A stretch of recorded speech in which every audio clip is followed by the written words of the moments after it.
बहुत ही अच्छी वीडियो है। बेगम मुझे बहुत तेज की भूख लगी है, लाओ कुछ खाने को दे दो। अगर तुम्हें खाना है खाना तो पहले कमा के लेके आना। ठीक है जा रहा हूँ। अब जब कमा के लेके आऊंगा ना तभी खाऊंगा खाना।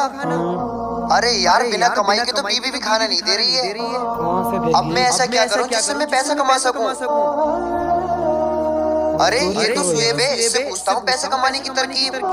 अरे शुएब भाई मुझे भी बता दो ना पैसे कमाने की तरकीब। 2 नंबर का काम ब्याज का करेगा? नहीं भाई तौबा तौबा।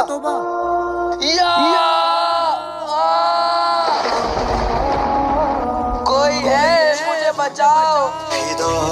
अरे भाई ये आपको क्या हो गया? भाई मेरे तीर लग गया। क्या आप इस तीर को निकाल दोगे? नहीं। अरे हाँ अम्मी ने कहा था। बेटा हमेशा याद रखना, तुम किसी की मदद करोगे तो अल्लाह तुम्हारी मदद करेगा। हाँ भाई मैं आपका तीर निकाल दूंगा। तो ये पैसे आप रखो, ये तुम्हारे ऊपर तुम्हारे अल्लाह की आजमाइश थी जिसमें आप सफल रहे। कमेंट्स में अल्लाहू अकबर जरूर लिखिए।